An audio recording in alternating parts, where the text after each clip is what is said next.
teología, mis hermanos, muy liberal. Hoy le predican a todo el mundo un Dios de amor, amor, amor, y no estoy diciendo que no es amor.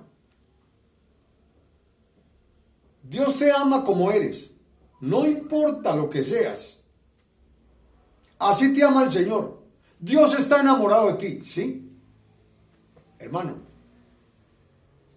no le importa a Dios como usted sea. Mire, hermano, le importa tanto que puso a Cristo en la cruz del Calvario. Le importa tanto la condición del ser humano sin Cristo, que sacrificó a su Hijo en la cruz. Le importa tanto que hoy, en pleno siglo XXI, todavía sigue llamando al pecador al arrepentimiento. Pero esa teología tan liberal, hermano, que Dios ama a todo el mundo, no es verdad. La paternidad de Dios. Porque todo el mundo llama a Dios papá, papá Dios. La paternidad de Dios es exclusiva, es únicamente para los hijos de Dios. No es para todo el mundo. Entonces, hermanos, no podemos cambiar la palabra de Dios. Yo quiero que veamos las implicaciones de este mandato según el apóstol Pablo. Vaya conmigo de nuevo, estamos en 2 Timoteo, vamos al capítulo 4, leamos el versículo 1. Te encarezco delante de Dios y del Señor Jesucristo, que juzgará a los vivos y a los muertos en su manifestación y en su reino. Amados, este encargo es demasiado serio. ¿Sabe por qué? Porque este encargo es para que expongamos con toda claridad la palabra de Dios sin torcerla, ni acomodarla, ni cambiarla, para nuestro propio beneficio. Recuerdo un gran predicador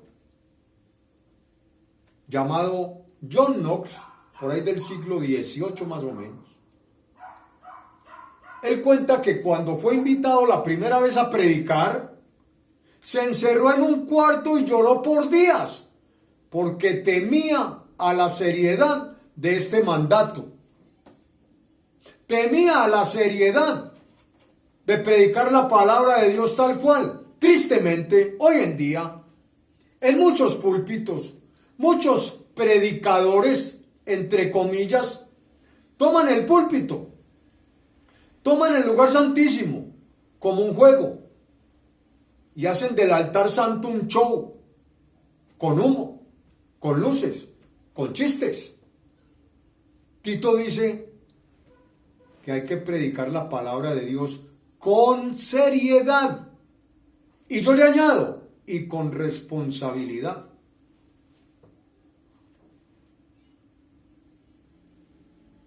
Este tipo de predicadores no saben ni siquiera dónde están parados, hermano. Tampoco saben a quién le sirven. Otros, irresponsablemente y sin oración y sin estudio de las Sagradas Escrituras, se paran en el púlpito e improvisan y sueltan una charla positiva, entre comillas, o motivacional. Y le dicen a la gente, Cristo murió para que fuera rico. Usted puede ser rico.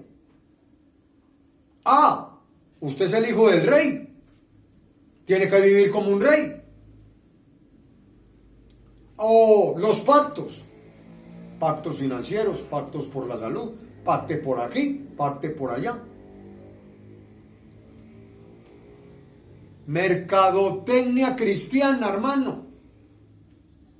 Se paran en un púlpito a hablar de lo que ellos han hecho, de los logros, de los viajes, que han estado no sé dónde, no sé cuándo. Y Cristo no aparece por el mensaje. Cristo no aparece en ninguna parte del mensaje, hermano. El sacrificio de la cruz ha sido desechado. Cristo, que es el centro de las Escrituras, ha sido hecho a un lado y lo han cambiado por los pactos. Lo han cambiado por la prosperidad.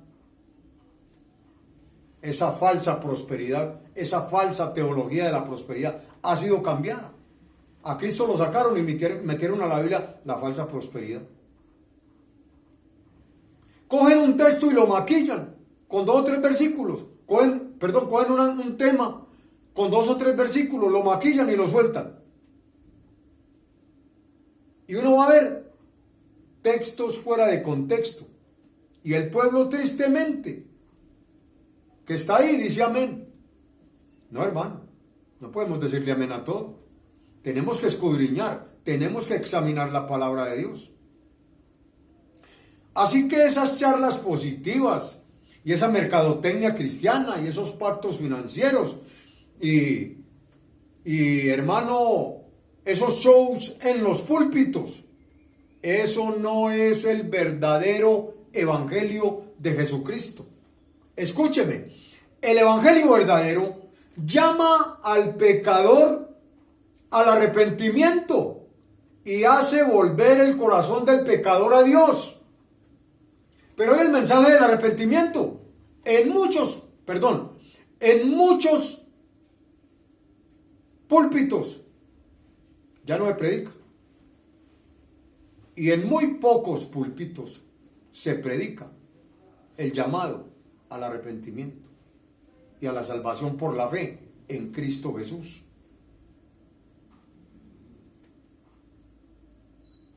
El verdadero evangelio llama y hace volver el corazón del pecador al arrepentimiento, amados hermanos.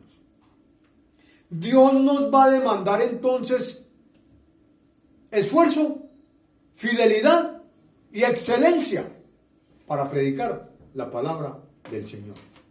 Vaya conmigo a 2 Timoteo, estamos ahí. Vamos al capítulo 2, leamos los versículos 1 y 2. Oiga lo que dice el texto sagrado.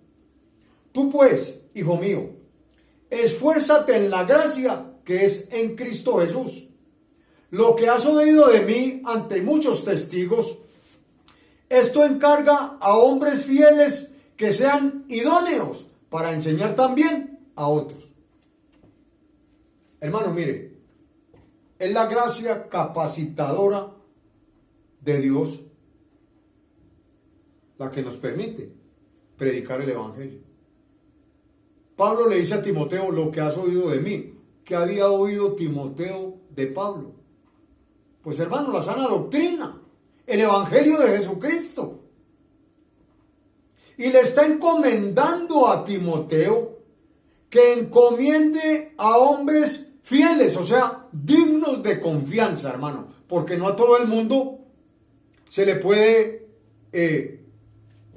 soltar un púlpito, o no a todo el mundo, hermano, se le puede dar la palabra de Dios para que la comparta, porque muchos no son dignos de confianza.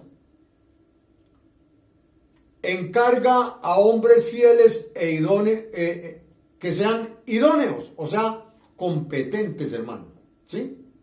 Para enseñar también a otros, es decir, hombres que transmitan fielmente y pacientemente la palabra de Dios escrita, tal cual como ha sido escrita, como está escrita. Así que para ser un ministro del evangelio, hermano, hay que esforzarnos. Para ser un hombre, una mujer que comparte el evangelio, hay que esforzarnos. Y tenemos que ser íntegros en presentar la verdad de Dios. Y tenemos que ser fieles al mensaje del evangelio. Recuerdo lo que Pablo dijo en Romanos capítulo 1, versículo 16.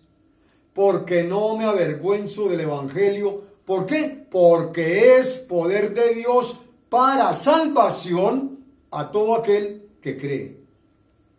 Primeramente al judío y después al griego. ¿Es qué? Poder de Dios para salvar, hermano. El evangelio salva. El evangelio cambia. El evangelio transforma. Y es lo que la gente necesita escuchar.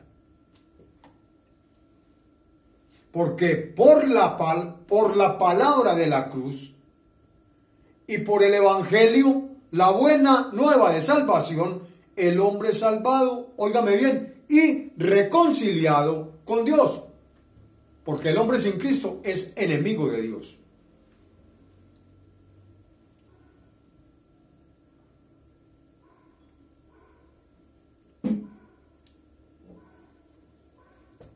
Como es enemigo de Dios, necesita ser reconciliado con Dios.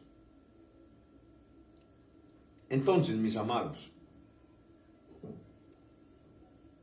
el propósito del mandato está ahí en el capítulo 4 y en el versículo 2. Dice el texto sagrado: que prediques la palabra, que instes a tiempo y fuera de tiempo, redarguye, reprende, exhorta con toda paciencia y doctrina. Entonces hay que proclamar públicamente, hay que compartir la palabra de Dios en toda ocasión, convenciendo de error y llamando la atención de la gente. Y esto se cumple cuando se predica la palabra del Señor. El propósito entonces es retener la sana doctrina. Si usted va conmigo a la segunda carta a Timoteo, al capítulo 1 y al versículo 13, dice la Escritura: retén la forma de las sanas palabras que de mí oíste, en la fe y amor que es en Cristo Jesús. Retener es, hermano, en otras palabras, sencillamente aferrarse. O sea, aférrese al molde de lo que Dios ha dado, que es el Evangelio. Debemos aferrarnos a la palabra de Dios.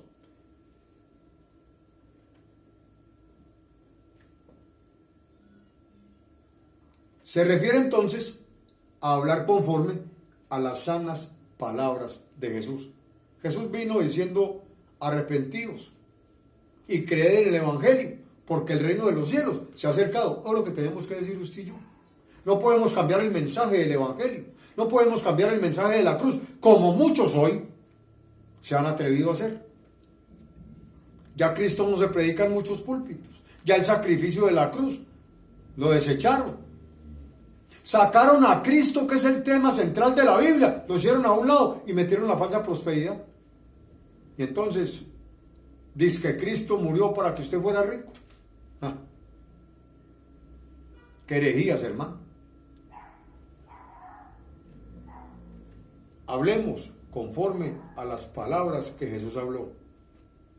El propósito del mandato es retener la sana doctrina, pero también guardar el buen depósito, o sea, guardar la sana doctrina. Segunda Timoteo, ahí mismo en el capítulo 1, pero ya en el versículo 14 dice: guarda el buen depósito por el Espíritu Santo que mora en nosotros. El buen depósito es la sana doctrina, hermano. Porque hay mucha gente muy malcriados, hermano, con una cantidad de herejías en la cabeza, hermano. Escuche, obedecer el Evangelio de Jesucristo, hermano, es guardar el buen depósito, ¿sí? La sana doctrina.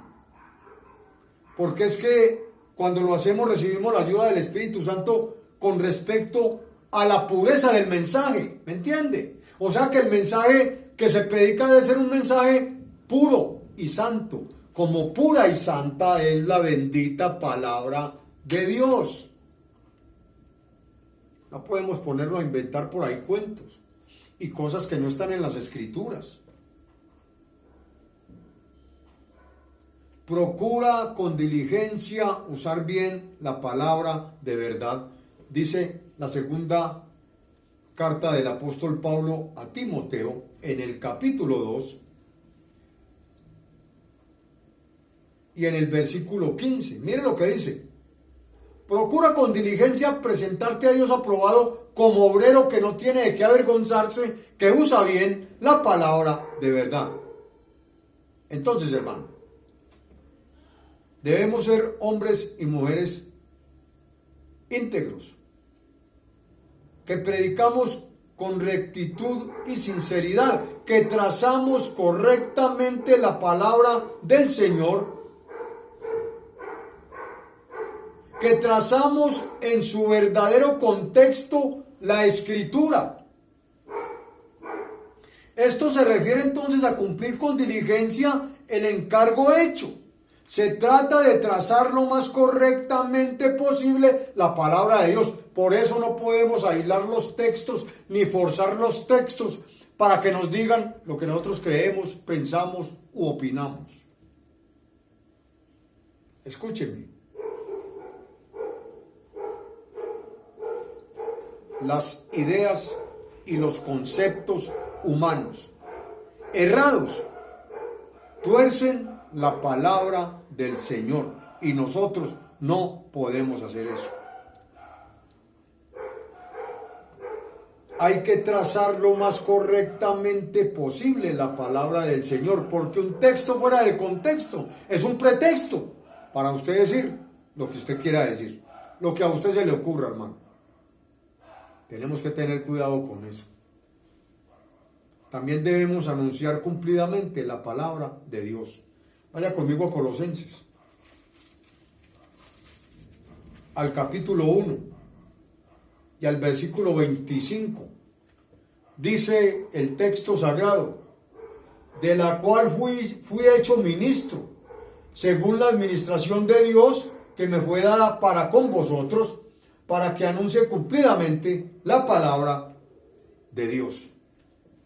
Entonces, hermano, un creyente debe conocer la palabra de Dios. Un pastor, un ministro del Evangelio, debe conocer la palabra de Dios.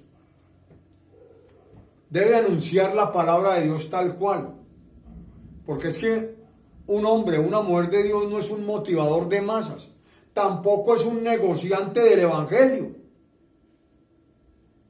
Tampoco es un comerciante de almas. Porque hoy en día comercian con la fe de las personas. Porque hoy en día negocian con la fe de las personas. Y entonces dicen algunos por ahí sinvergüenzas que mientras más grande sea tu enfermedad, pues más grande debe ser tu ofrenda. ¿Dónde Cristo cobró por sanar? O cuando invitan a alguien por ahí a predicar, entonces dice Hotel 5 estrellas, limusina, para que me lleve y me recoge en el hotel, y una ofrenda de X o Y cantidad de dólares. Eso es vender el Evangelio, hermano. Eso es negociar con la palabra de Dios. Y nosotros no nos podemos desviar del propósito de Dios, porque Él nos confió su palabra. Debemos presentar con integridad el Evangelio de Jesucristo y el sacrificio de Jesús allá en la cruz del Calvario, hermano. Él derramó su sangre para limpiarte a ti y a mí, para quitar tus pecados y los míos, para darnos una vida nueva. Y esto es lo que la gente no conoce, porque yo le predico a una persona que Jesús murió para que fuera rico, y carro, y casa, y plata, y... ¿Qué evangelio le estoy predicando, hermano? Ese no es el evangelio. A la gente hay que decirle la condición en que está, y que si no se arrepiente, hermano, pues lamentable y tristemente se va a perder, se va a condenar. Eso es lo que dice la Biblia. Pero este mandato no solamente tiene un propósito, sino que tiene un alcance. Volvamos a 2 Timoteo, al capítulo 2, al capítulo 4 y al versículo 2. La parte B del versículo dice: que instes a tiempo y fuera de tiempo, redarguye, reprende, exhorta con toda paciencia y doctrina. Que instes a tiempo. Es decir, hermano, nosotros hemos sido llamados por Dios para salvación, pero también para compartir el evangelio con otras personas. Entonces, como hombres y mujeres que hemos sido llamados por Dios, siempre debemos estar listos para predicar la palabra de Dios con el propósito de redarguir, es decir, mostrarle el pecado al inconverso y aún al cristiano que está dentro de la iglesia. Reprenderlo y exhortarlo, es decir, advertirle acerca de la condición en la que está, si ha pecado como cristiano. Hay que exhortarlo, hermano, con amor, obviamente, y hacerle entender que debe arrepentirse de sus pecados o de su pecado. Pero también debemos advertir acerca de la condición del ser humano pecador frente a Dios. Pero también debemos advertirle a la iglesia de Jesucristo, de los predicadores entre comillas que hoy no enseñan ni el arrepentimiento ni el sacrificio de la cruz, y que han sacado del evangelio el fundamento que es Cristo, hermano, y que lo han cambiado por el amor al dinero y por la falsa prosperidad. La iglesia tiene que conocer esto, hermano, porque hoy muchos no enseñan el evangelio, la palabra de Dios, tal cual como ha sido escrita. Hoy no llaman al arrepentimiento a nadie o a casi nadie. Tampoco se presenta la obra redentora de Cristo en la cruz del Calvario, que es esencial para la salvación de las personas. Porque cuando uno cree en Cristo por fe, es salvo. Pero muchos siguen creyendo que es por obras. Por eso hay que predicarles el evangelio, hermano. Por eso tenemos que contar la historia de la salvación, bien contada, hermano. Pero los que paran por ahí a decir, venga Cristo que usted tiene que ser millonario, porque es que Cristo murió para que usted fuera rico. Pacte por su salud, pacte por la salvación, pacte por las finanzas, pacte por aquello, pacte por... Ese no es el evangelio, hermano. Esos no están contando la historia de la salvación. Porque aman el dinero más que otra cosa. Y miren lo que dice Mateo capítulo 6. Vaya conmigo allí por un momento. Versículo 24. Mateo 6, 24, el texto sagrado dice: ninguno puede servir a dos señores, porque o aborrecerá al uno y amará al otro,